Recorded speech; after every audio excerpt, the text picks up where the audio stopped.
Boa tarde, começa mais uma campanha nacional de vacinação contra poliomielite e sarampo. Rio Grande do Norte terá 8 candidatos ao governo do estado. Já para o Palácio do Planalto, são 13 candidaturas à presidência da República. Meu convidado hoje é o jornalista Alexandre Cavalcante, que faz a cobertura política das eleições e a eleição aqui no Rio Grande do Norte, pelo portal No Minuto. Eleições 2018 na pauta.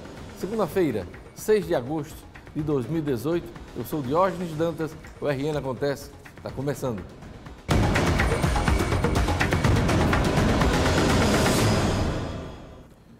Começa hoje a campanha nacional de vacinação contra poliomielite e sarampo. A programação segue até o dia 31 de agosto. Durante o período, a meta é imunizar mais de 43 mil crianças na capital do estado. Os pais e responsáveis pelos menores podem buscar atendimento em qualquer unidade de saúde do município. A reportagem de Vanessa Camilo.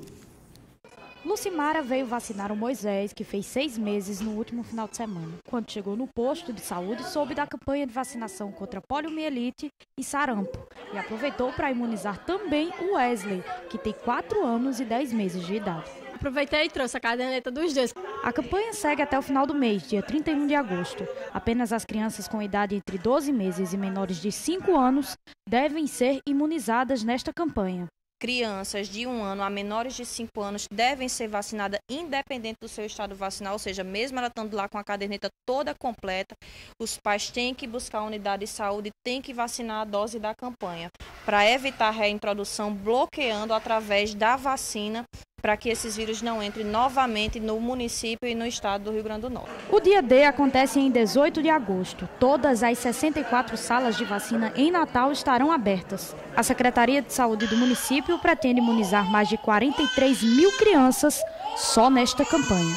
Essa situação hoje ela passa de um direito do cidadão à imunização e ela entra já numa esfera do dever. Carla soube da campanha pela televisão e veio logo no primeiro dia para garantir a imunização da filha. Vi no jornal que ia começar a partir do dia 6 e já resolvi vir no primeiro dia. Pois é, essa mãe está de parabéns. Logo do primeiro dia já levou a filha para vacinar. É importante que as pessoas estejam ligadas com essa campanha, porque a cobertura vacinal no país caiu e algumas doenças, como a poliomielite e o sarampo, estão de volta aí, casos já em vários estados do Brasil. Lembrando a você que a campanha começa hoje e vai até o dia 31 de agosto, com o dia D agendado para o dia 18 de agosto em postos de saúde de todo o país. Então, até o final deste mês você pode vacinar suas crianças. Crianças com idade entre 1 ano e 5 anos incompletos, 4 anos e 11 meses, hein? Então, não deixe de vacinar. Há uma dúvida se os adultos vão participar da campanha. Não, a campanha tem como foco as crianças com idade entre 1 ano e menos de 5 anos, ok? Olha, o Rio Grande do Norte terá 8 candidatos ao governo do estado. É o resultado das convenções partidárias, cujo prazo encerrou ontem. Vamos aos nomes dos concorrentes aqui no Rio Grande do Norte. Breno Queiroga é o candidato do Solidariedade para a disputa ao governo do estado. O candidato a vice-governador é Sérgio Leocádio, do PSC. O PSOL definiu o nome de Carlos Alberto como candidato ao governo do Rio Grande do Norte. A candidata a vice-governadora é Cida Dantas, também do PSOL. Carlos Eduardo é o nome escolhido pelo PDT para candidato ao governo do estado. Caduce Arline, do PP, será o vice na chapa. Dário Barbosa é o representante do PSTU para disputar o cargo do governo do Rio Grande do Norte. Socorro Ribeiro, também do PSTU, compõe a chapa como candidata a vice-governadora. O PT anunciou o nome de Fátima Bezerra para disputa ao governo do estado. O candidato a vice-governador é Antenor Roberto, do PCdoB. O partido Rede e Sustentabilidade escolheu Freitas Júnior para disputar o cargo de governador do Rio Grande do Norte. Ele terá como candidato a vice-governador Flávio Rebouças, também do Rede. Heron Bezerra é o nome do PRTB para disputar o cargo de governador do estado. O candidato a vice é Antônio Bento, também do PRTB.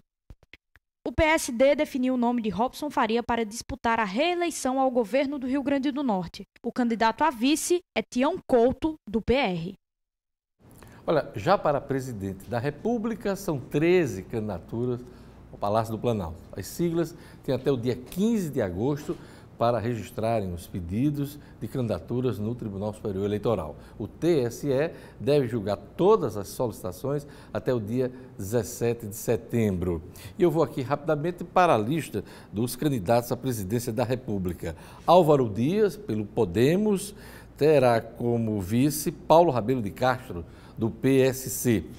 O Cabo Daciolo vai ser candidato pelo Patriota e terá como candidata a vice a pedagoga Suelene Balduino Nascimento.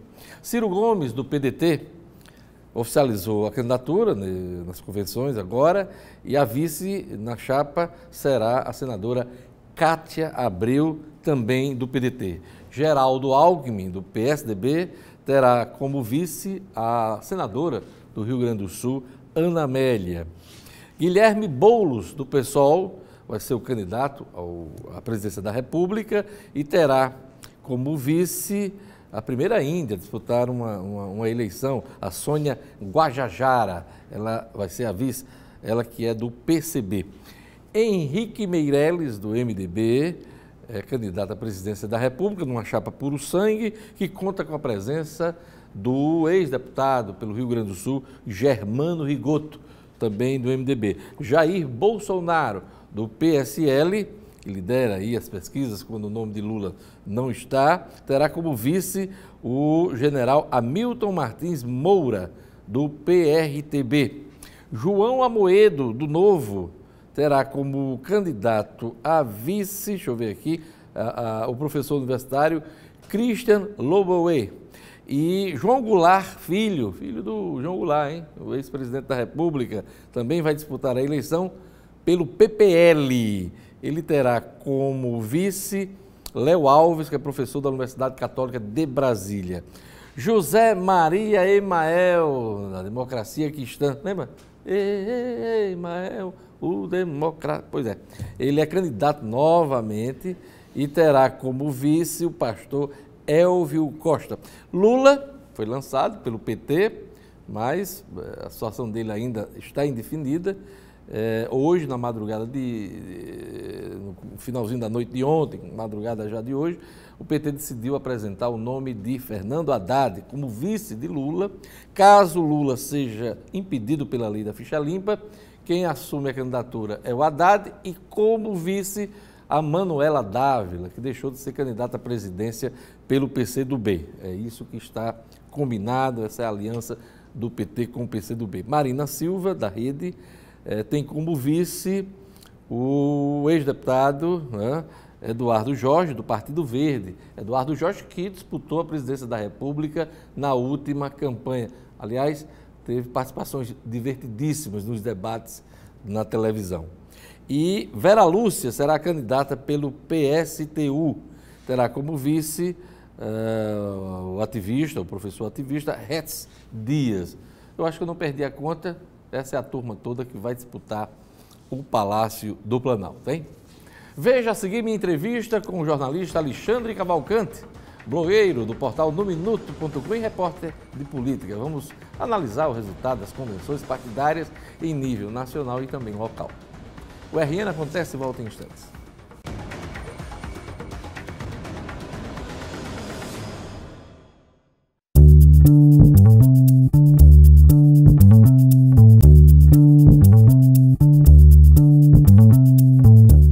O jornalista Alexandre Cavalcante, que faz a cobertura política das eleições de 2018 no portal Nominuto.com, no blog Pinga Fogo, está aqui com a gente para analisar os rumos da campanha eleitoral após o período das convenções partidárias. Boa tarde, Alexandre. Boa tarde, Diógenes. Boa tarde, amigos telespectadores. Tivemos uma semana intensa de articulações, de reuniões para os últimos ajustes.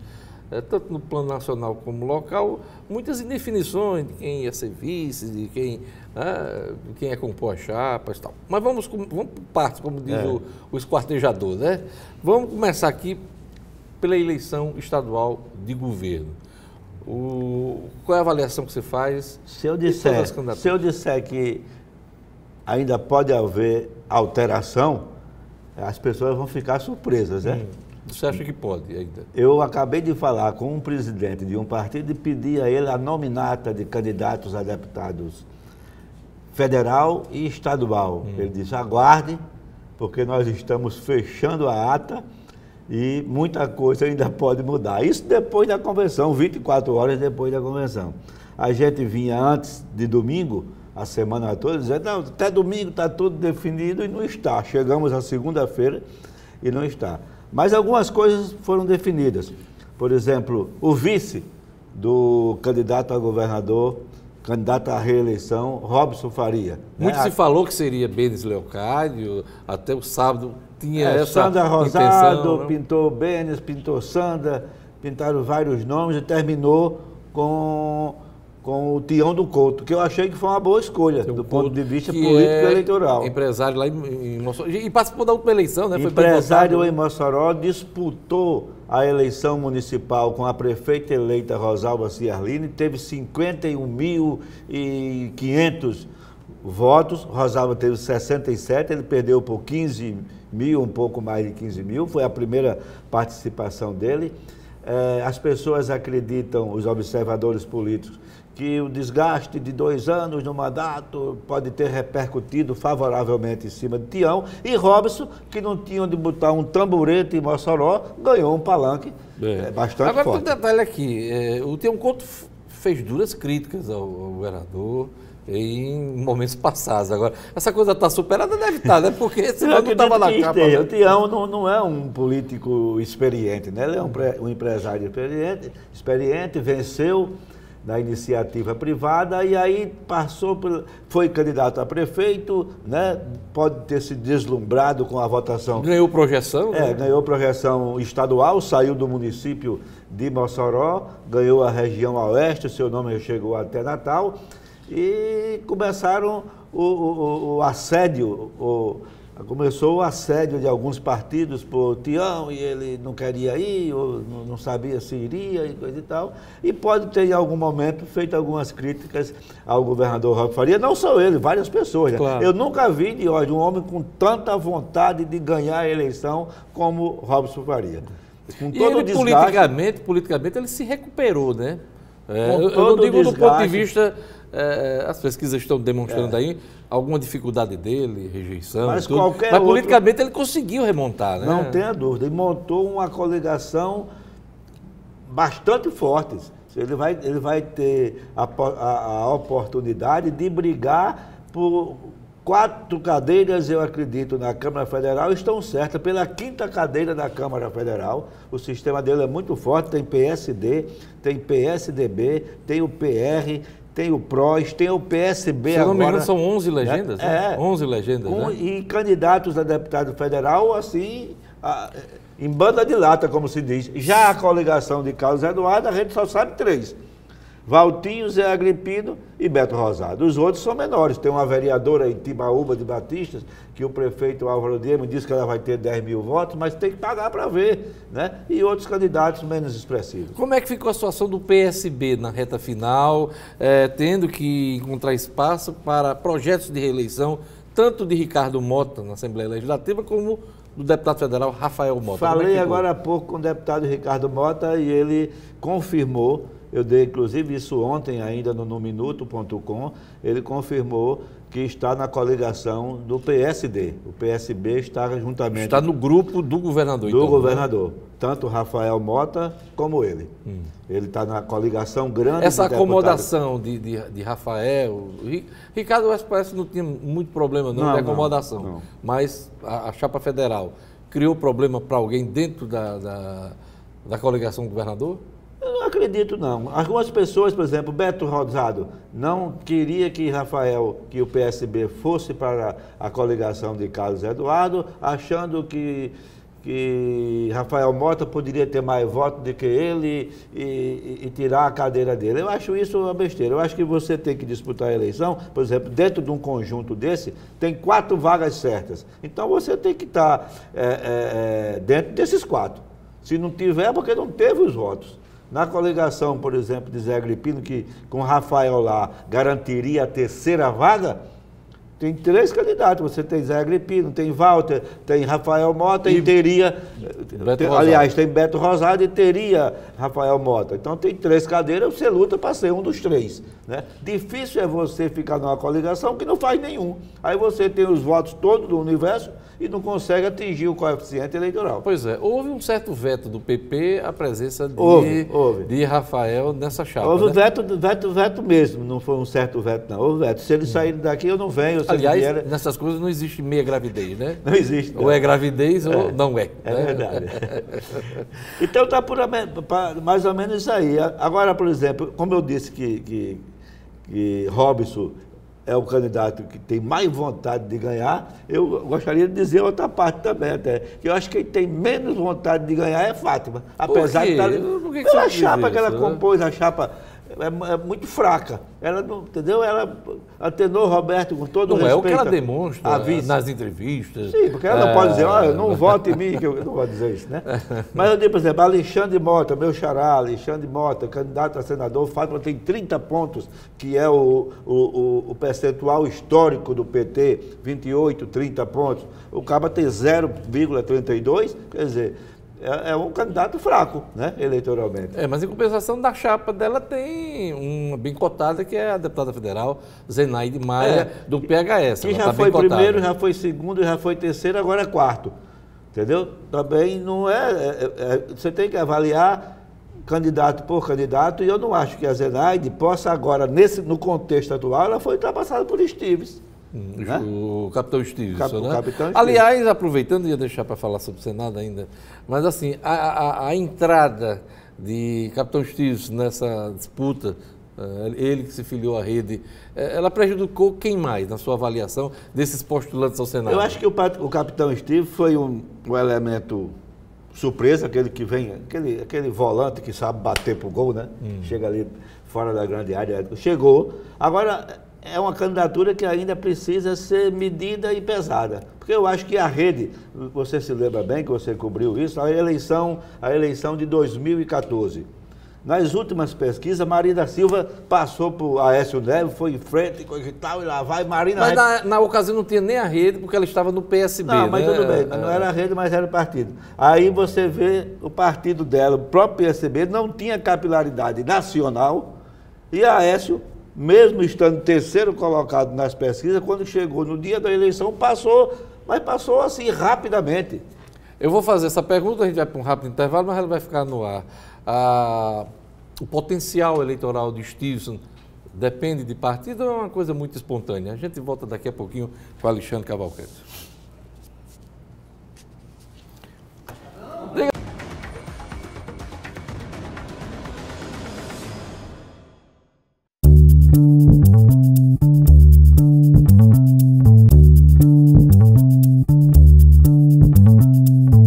Estamos de volta com a entrevista do jornalista Alexandre Cavalcante, do blog Pinga Fogo, do Portal No Minuto. A gente está analisando aqui o resultado das convenções partidárias. E eu deixei uma questão no ar.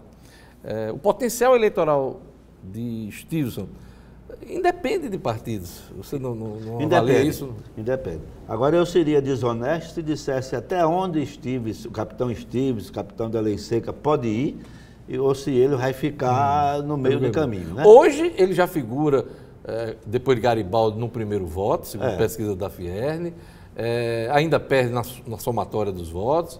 Geraldo está na disputa, né? A gente também não pode subestimar o Antônio Jacome, que tem um segmento evangélico e sempre foi bem votado. O capitão Estives pode ser senador? Pode. Agora, eu acho que o quadro para o Senado é o mais arrochado do mundo. Você vê que Garibaldi Filho, prefeito de Natal, 4 vezes deputado estadual, 2 vezes governador do estado, 3 vezes senador da República, está a 1,5 ponto, 2 pontos do segundo colocado. O segundo colocado está a 1 ponto do terceiro. O terceiro está a 1 ponto, 1,5 pontos do quarto. Embolada e aberta. Se você olhar de lado, o cabo passa. Aberta. Então está aberta. Vai ser uma eleição curta, de 35 dias. A gente tem falado muito, tiro curto nessa eleição. Mas assim, ninguém pode errar. O que eu achei interessante foi a pesquisa que saiu dizendo que ainda a televisão é responsável por 51% da definição do voto para o eleitor. Quer dizer, a gente pensava quando ligasse, lá veio o programa eleitoral, o cara saía da sala correndo. Não é, as pessoas vão assistir o programa nessa eleitoral. Questão da propaganda eleitoral, do rádio, na TV, o que está mais pesando hoje, viu, Alexandre, é a questão das inserções na programação, tanto na TV como no rádio. É aquela que pega você desprevenido, e você acaba escutando, né? Ou vendo na televisão. O horário eleitoral não, já requer que você, não, eu quero assistir hoje, eu vou ficar aqui assistir, né? Tem gente que gosta, acompanha a política mais de perto. Agora, essa que é solta da programação, essa pega todo mundo, acaba pegando todo mundo e tem um peso muito grande, apesar de que eu acho que essa eleição, a eleição deste ano, essa coisa da internet, das redes sociais, ela vai ter um impacto muito maior do que teve já em 2014. Essa é a minha avaliação. Aliás, é uma grande preocupação que a Justiça esse ano tem com essa história de fake news. Já tem alguns instrumentos aí, tem um comitê no TSE acompanhando todo esse processo. E é uma coisa incontrolável, né? Porque você está com qualquer pessoa tem um celular na mão que tem acesso à rede, ele vai colocar a sua opinião. Nós temos 8 candidaturas, né? Uma última apareceu, do PRP. PRTB? Né? PRP. Deixa eu ver aqui. O pessoal... tem o Herói Bezerra? É esse daí. Acho que é PRTB. PRTB, né? Eu vi no minuto. O vice é dele também, né? Ele é um bispo, né? Então, esse foi a novidade, porque até esse final de semana ninguém sabia que ia ter essa candidatura. Eram 7. Tinha de Fábio Dantas, que desistiu no processo, né? Abriu mão na pré-candidatura e no final nós temos aí 8 candidaturas. Essas candidaturas precisam ser confirmadas até o dia 15 de agosto, né? Os registros dessas candidaturas. Agora vamos falar um pouquinho da Nacional, né? São 13 candidaturas à presidência da República. Depois daquela eleição de 89, que tivemos 22 candidatos... O número ficou bastante reduzido, né? Mas é a maior, né? Depois daquela eleição de 89, é a segunda com mais presença de candidatos, né? Então, embora as indefinições persistam, né? Você vê que chega o PT, lança Lula, que talvez, com certeza, não será candidato, aí abre a possibilidade de Haddad, que é o vice, assumir a candidatura à presidência, e a Manuela Dávila... O plano B foi lançado, né? O partido resistiu muito a lançar nomes, a admitir possibilidades, mas não. Ao apresentar Haddad como vice de Lula, já temos aí um plano B com a possibilidade de a Manuela Dávila ser vice do Haddad. E pela ótica do PT, sabe, Alexandre, eu entendo, porque o PT acho que tem 2 objetivos. Primeiro, manter viva essa coisa do Lula tal, e tentar tirá-lo da prisão. Naturalmente. E a outra, a presença de Lula na urna eletrônica, mesmo ele não sendo candidato. A figura dele na urna eletrônica é o que o PT persegue hoje. E qualquer pessoa que esteja na candidatura, aquela coisa, vai estar votando no Lula, né? Então, a estratégia do PT, muita gente, os adversários não entendem, mas eu vejo por esses 2 aspectos. Na realidade, eu vi hoje, inclusive, uma matéria da Isto É, que ela fala sobre o percentual histórico do PT, né? Que ele tinha 30%, chegou a 45%, quando assumiu o governo pensava em ir a 60%, e agora com todos esses escândalos e Lula na cadeia, ele perdeu, em vez de ganhar 15%, ele perdeu 15% e ficou com 30%. E é isso que está aparecendo, mesmo com Lula é 30%, né? A Fátima aqui chegou a 30%, 28%, 26%, quer dizer, é um percentual histórico do PT sem as alianças. E foi isso que eu quis dizer na hora de Fátima, que eu falei da candidatura dela e da composição da chapa dela, que nós sabemos que Lula veio a ganhar a eleição para presidente na hora que fez aliança, abriu o PT para alianças que até então não chegavam nem perto do partido, como foi o caso de Zé Alencar, né? E Fátima não fez isso, ela fechou-se ainda mais, é PHS, PCdoB e ela. Na campanha nacional, até sexta-feira passada, muita gente não tinha vice, né? Então era uma cata, muita gente recebendo não, mas, enfim, finalmente todo mundo apresentou um vice. Alckmin a Ana Amélia. Ana Amélia. Acho que foi uma boa escolha para ele, né? Foi. Ela tem uma penetração muito grande no agronegócio.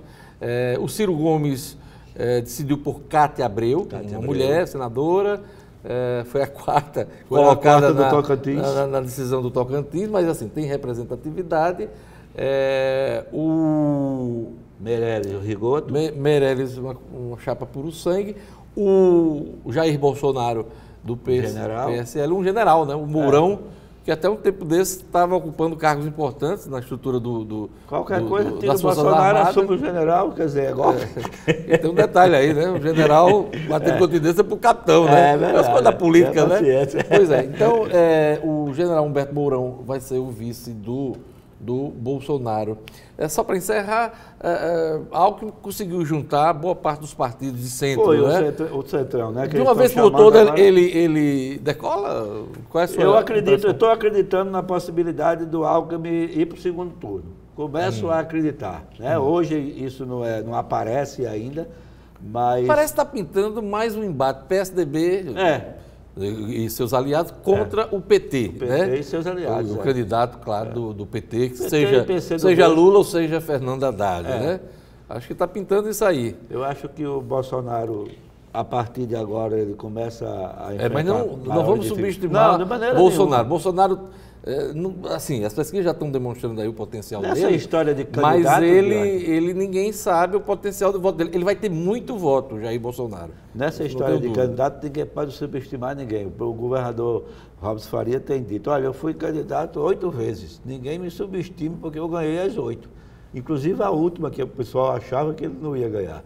Né? Foi com o Henrique que armou aquela estrutura toda. Então, todo candidato tem chance. Só não vai ganhar eu e você, que nem um dos dois somos candidatos. Chegou a hora da onça beber água. Né? Então, vamos ver agora, acompanhar de perto mais, porque a campanha, com essa coisa da pré-campanha, podendo fazer algumas coisas, algumas manifestações, não pedido de voto, mas essa campanha começou um pouquinho antes. Mas agora sim, é oficial e a partir do dia 16 começa a campanha para valer, né? Os debates vão abrir a campanha, né? Aqui no estado, começa aqui na Band, Dia né? 16. Dia 16 aqui, os candidatos ao governo Todos os candidatos? Todos. 8. E eu conto com sua audiência, em dia 16, às 22 horas, aqui na Band. Alexandre Cavalcante, obrigado por sua presença. Né? Obrigado eu já ia dizer ao nosso amigo Marcos Alexandre, que deve estar assistindo a gente. Opa, beleza. Um abraço, Alexandre Cavalcante. Obrigado. O RN Acontece fica por aqui. Obrigado pela audiência. Siga com a programação da Band. Vem aí o Boa Tarde Cidadão com o Robson Carvalho, que estava de férias aí, tirou 45 dias de férias e está voltando a programação. Tô brincando. Um abraço a todos, até amanhã.